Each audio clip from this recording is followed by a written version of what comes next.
How can it creep in? By trying to shut the door to the most holy place and open the door to the holy. By rejecting the distinctive message of the Adventist church. Are you with me tonight? Notice, Babylon the Great is fallen, and has become a dwelling place of demons, a prison for every foul spirit, and a cage for every unclean and hated bird. Does that sound like a system that you would like to adopt the methods from? Evangelistic methods and worship styles? I don't think so. And yet many Adventist churches are opening the doors to all of these ideas that are coming from Babylon, that are coming from the synagogue of Satan. Ellen White has other early visions where she amplifies what she gave in pages 54 to 56. Allow me to read you one of these, which is found in early writings. And listen to this. It's pages, I believe it's pages 52 to 55, this particular passage here. She says this: this door to the most holy place was not opened until the mediation of Jesus was finished in the holy place of the sanctuary in 1844. Now notice this. Then Jesus rose up and shut the door to the holy place and opened the door into the most holy. Is that biblical? In the light of what we studied? Very, very biblical. And passed within the second veil, where he now stands by the ark and where the faith of Israel now reaches. You see how she defines true Israel? What is true Israel? Those who go into the most holy place with Jesus. What is counterfeit Israel? Those who are left behind because they don't follow Jesus. She continues saying, I saw that Jesus had shut the door of the holy place, and no man can open it. And that he had opened the door into the most holy, and no man can shut it. And that since, now notice this, and that since Jesus has opened the door into the most holy place, which contains the ark, the commandments have been shining out to God's people, and they are being tested on the Sabbath question. Do you think it's a coincidence that the pioneers, they go into the most holy place shortly after 1844, and shortly thereafter, they're discovering, hey, we better take care of our bodies and our minds. Hey, the dead are really dead. Hey, the Sabbath is the day we're supposed to keep. Hey, the law of God is still binding. Well, folks, look at the hour of God's judgment is now in the most holy place. Do they suddenly start teaching a cluster of truth? Yes, because they've gone into the most holy, and when you go into the most holy, you see all of these truths as a cluster of truth, as a chain of truth, as Ellen White calls it. She continues saying, now here comes the chilling part. You remember those that were still before the throne? Remember those? Satan breathed an evil influence over them. Listen to what she says here. She says, the enemies of the present truth have been trying to open the door of the holy place that Jesus has shut, and to close the door of the most holy place, which he opened in 1844. There's one individual, I could give you an example, Dale Ratzlaff. And I'll mention him, here, because he's gone on the record publicly in a journal called Proclamation, where basically he seeks to destroy all of the distinctive messages of the Adventist Church. In his journal or magazine, which he sends out, I believe it's a monthly publication, he attacks the state of the dead. He attacks the Sabbath.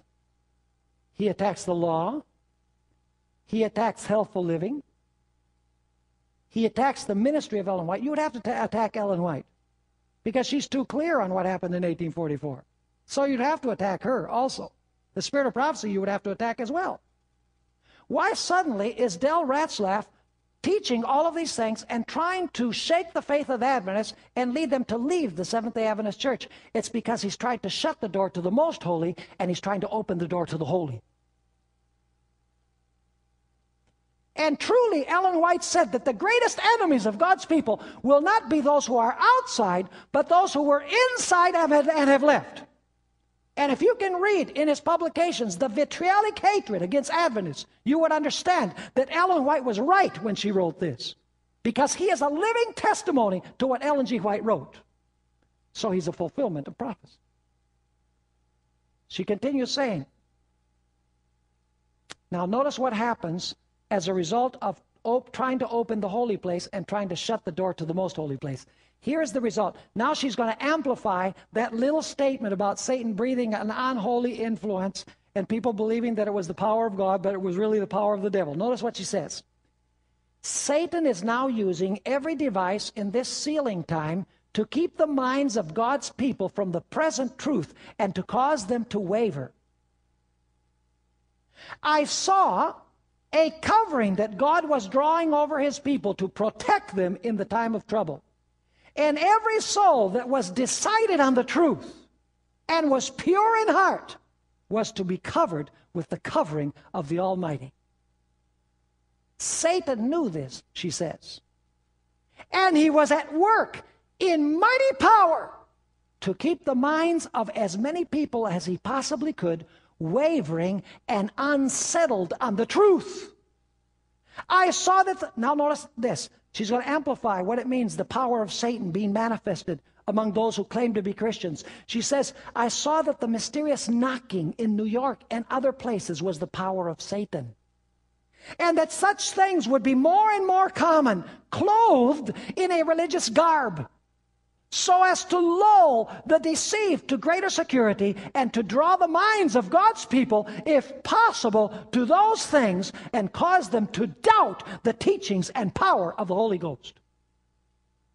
Are you understanding? You are the target of the devil, according to this. I am the target of the devil. He's trying to disguise something which is led by him in a religious garb to make it look good when it's evil.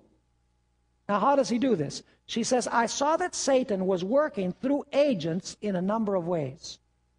He was at work through ministers who have rejected the truth and are given over to strong delusions to believe a lie that they might be damned.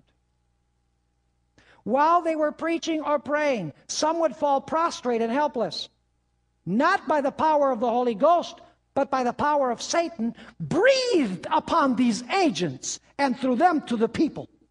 Is she commenting on that little paragraph? Remember the little paragraph at the end of that page 56 of early writings? Now she's greatly amplifying what that means. She says, while preaching, praying, or conversing, some professed Adventists who had rejected present truth, that's the most holy place message, by the way, used mesmerism to gain adherents. By the way, today it would be called neuro-linguistic programming. More sophisticated term, which was used for quite an extended period, even within conferences of the Seventh-day Adventist Church. She continues saying, while preaching and praying or conversing, some professed Adventists who had rejected present truth used mesmerism to gain adherents. And the people would rejoice in this influence, for they thought it was the Holy Ghost. Is she commenting on that little paragraph in early writings? Oh, yes.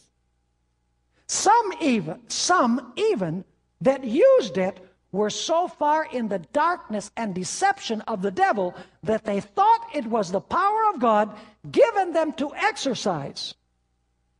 They had made God altogether such as one as themselves, and had valued his power as a thing of naught. I saw that the mysterious signs and wonders and false reformations would increase and spread. The reformations that were shown me were not reformations from error to truth. What is a true reformation according to Ellen White? It is a reformation from error to truth. What truth? Present truth.